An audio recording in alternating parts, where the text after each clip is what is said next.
বামেদের প্রার্থী আফরিন বেগম। রাজনীতিতে নবাগত আরো কিছুদিন অভিজ্ঞতা হোক, অসম্মান না করলে আমি রাগি না। আমি একটু কমই খাই, এখন সারাদিন আমি ওআরএস খাই। বক্সিং এর ছিল, এখনো প্রতিদিন 1 ঘন্টা বেশি এক্সারসাইজ করি। তৃণমূল গভর্নমেন্ট জিন্দাবাদ।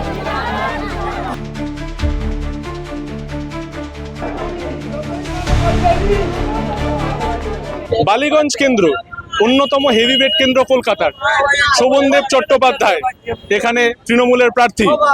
আজকে এখানে প্রচারে এসেছেন পার্ক সার্কাসের কাছে। অশীতি পর শোভনদেব চট্টোপাধ্যায় বক্সিং রিং থেকে রাজনীতির রিং লম্বা সময় কাটিয়েছেন। কিভাবে নিজের কুল মেনটেন করছেন, কি থাকছে তার ডায়েটে, কি তার বক্তব্য বিরোধী প্রার্থীর সম্পর্কে, আসুন জেনে নেব আজকে খোদ শোভনদেব চট্টোপাধ্যায়ের কাছ থেকে। শোভনদেব দা, বলছি সকাল থেকে রাত অবধি আপনার এই যে প্রচার সারাদিন ধরে চলছে, এত গরম, ডায়েট কিভাবে মেনটেন করছেন? ও ডায়েট আমি চিরকাল যা খাই কম খাচ্ছি। হ্যাঁ, আমি একটু কমই খাই এখন। হ্যাঁ, আমি বেশি খাই না, সেই খাবারটা আমি কম করেই খাই। আর সারাদিন আমি ওআরএস খাই। আচ্ছা, ওআরএস খাই যাতে সল্ট না পড়ে যায়। সল্ট পড়ে গেলে শরীর খারাপ হয়ে যাবে, ক্র্যাম্প ধরে যাবে পায়ে হাতে। কুস্তির জীবন, বক্সিং এর ছিল, বক্সিং এর জীবন, আর এখন এই রাজনীতির জীবন, কতটা সাহায্য করছে সেই সময়ের জিনিসপত্র?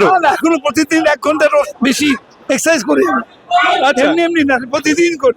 আচ্ছা, প্রচারে বেরিয়ে যে সারাদিনের এত দৌড়াদৌড়ি, এর মধ্যে এত সমস্যা, নিজেকে কুল রাখছেন কিভাবে? না, আমি খুবই কুল চিরকাল। আমি কেবল অসম্মান না করলে হ্যাঁ, আমি রাগি না। আমাকে যে অসম্মান না করলে আমি রাগি না। কারণ সম্মানটা আমার কাছে খুব বড়। আমি পয়সা কারো কাছে চাই না, কেউ বলতে পারবে না কোনোদিন ওকে আমি ঠকিয়েছি বা বলেছি জোর করে টাকা চাইছি, আমি কোনোদিন জীবনে চাইনি।